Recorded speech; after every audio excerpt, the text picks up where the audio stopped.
The investigation continues into the Highland Park mass shooting on July 4th that left 7 dead and many more wounded. But with the shooter, Robert Crimo III, arrested, the focus is now turning to his father, Robert Crimo Jr., who sponsored his son's gun permit when the shooter was too young to purchase the guns on his own. To discuss, Alan Dershowitz is a legal legend and the host of the podcast The Dersh Show. He's also the author of The Case for Colorblind Equality in an Age of Identity Politics. Check it out. Professor, always good to see you, sir. Well, thanks. You know, today my new book is my 50th book is being published, The Price of Principle. Oh, sure. So it's more recent than the other book.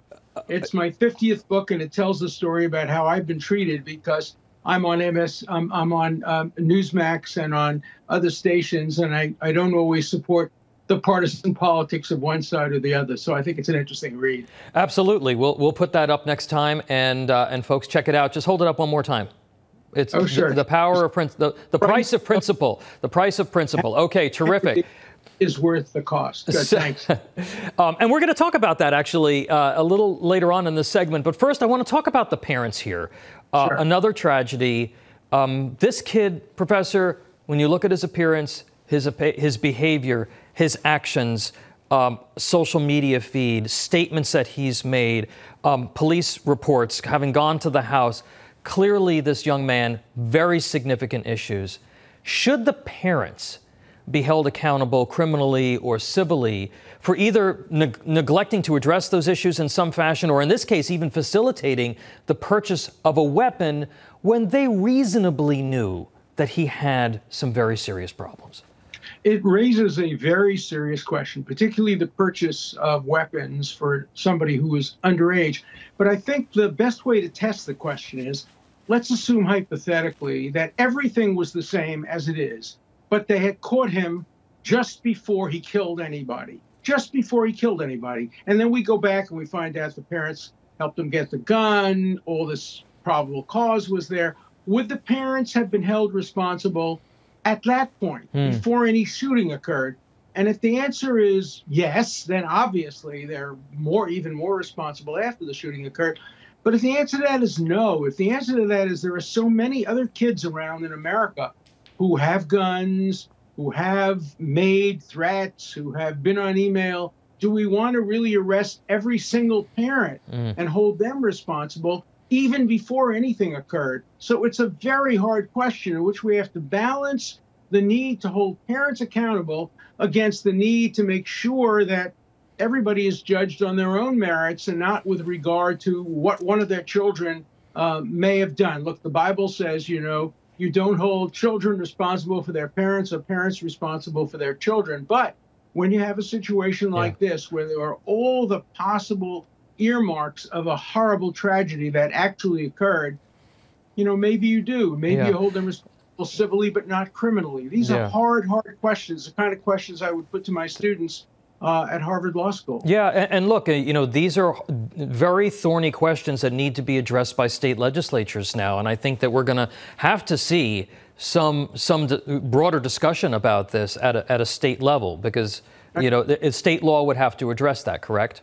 Yeah, and I think the red flag laws, which are very controversial, do address this to some degree. They say that if there are red flags, and there seem to have been red flags here, maybe the law has the right to intervene against the young person, perhaps against the very difficult questions. And we're going to be asking those questions for a long time to come. I hope there are no more tragedies that provoke them. Professor, and this kind of relates back to your book. We've been talking about the protests of Supreme Court justices by these pro-abortion activists. This week, Justice Kavanaugh was protested while having dinner. I personally find this very repugnant, whether I agree with you or disagree with you. I'm not threatening your kids. I'm not following you around. I'd like to get your thoughts on this latest incident and what really can be done about this phenomenon from a legal or a law enforcement perspective, if anything. Well, first of all, the White House made a terrible mistake. They confused somebody's right to do something with whether it was the right thing to do. Now, whether or not people who protested in front of the steakhouse had the right to do it, it was wrong for them to do it.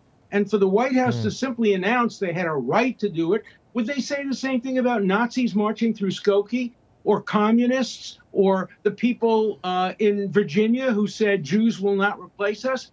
They had a right to do that, but they were wrong to do it. Right. And it's absolutely central to decency to distinguish between the right on the one hand and what's right on the other hand. You have a right to do things that are wrong. And these folks did something that's very wrong. Protesting, not allowing people to have a dinner, not allowing people to be with their family, just wrong. Protest in front of the Supreme Court at the place of work, but don't protest a person having a decent dinner. Look, I'm going through that on Martha's Vineyard right now as we speak.